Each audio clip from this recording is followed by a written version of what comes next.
Everywhere in Martin's hometown, he saw the signs, white only. His mother said these signs were in all southern cities and towns in the United States. Every time Martin read the words, he felt bad, until he remembered what his mother told him. You are as good as anyone.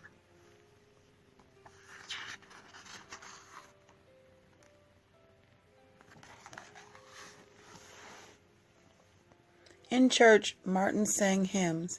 He read from the Bible. He listened to his father preach. These words made him feel good.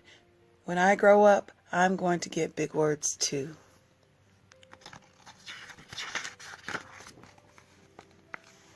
Martin grew up. He became a minister like his father, and he used the big words he had heard as a child from his parents and from the Bible. Everyone can be great.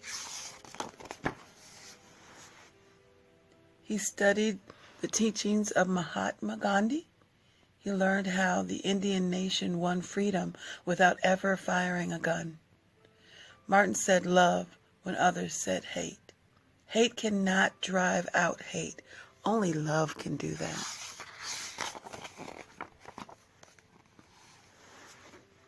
He said together when others said separate. He said peace when others said war. Sooner or later, all the people of the world will have to discover a way to live together. In 1955, on a cold December day in Montgomery, Alabama, Rosa Parks was coming home from work. A white man told her to get up from her seat on the bus so he could sit. She said no and was arrested. Montgomery's black citizens learned of her arrest. It made them angry. They decided not to ride the buses until they could sit anywhere they wanted.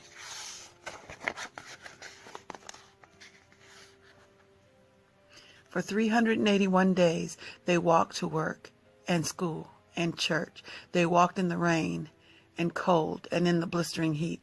Martin walked with them and talked with them and sang with them and prayed with them until the white city leaders had to agree they could sit anywhere they wanted.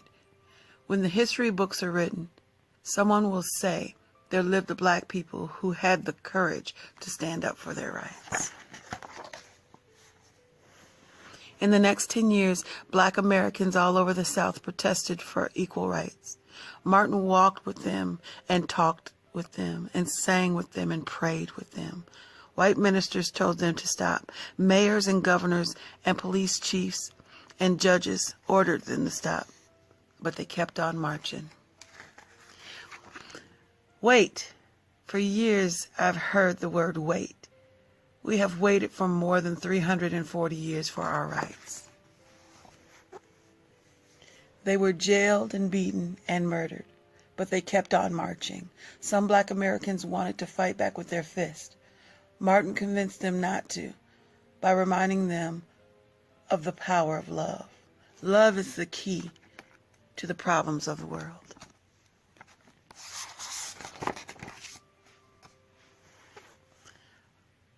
Many white Southerners hated and feared Martin's words.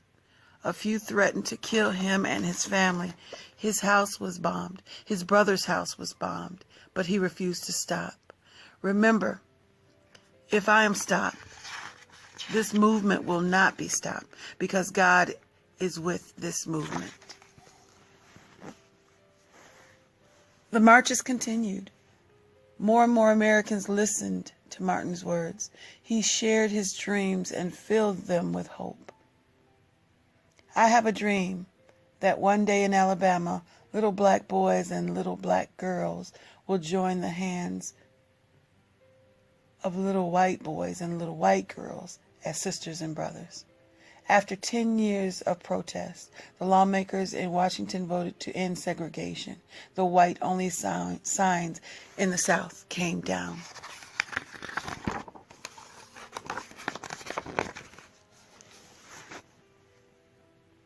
Dr. Martin Luther King Jr. cared about all Americans. He cared about people all over the world, and people all over the world admired him. In 1964, he won the Nobel Peace Prize. He won it because he taught others how to fight with their words, not with their fists. Martin went wherever people needed help. In April 1968, he went to Memphis, Tennessee. He went to help garbage collectors who were on strike. He walked with them. He talked with them. He sang with them, and he prayed with them. On his second day there, he was shot. He died.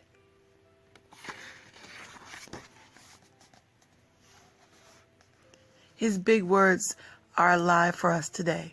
Freedom, peace, together, I have a dream, love.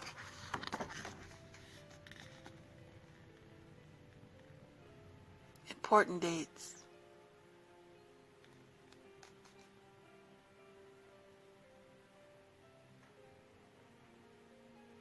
And additional books and websites.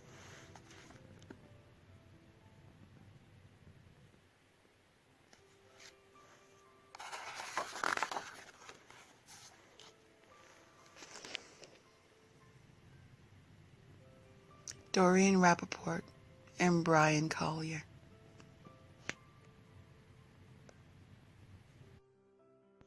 Martin's Big Words. The Life of Dr. Martin Luther King Jr. by Doreen Rappaport, illustrated by Brian Collier.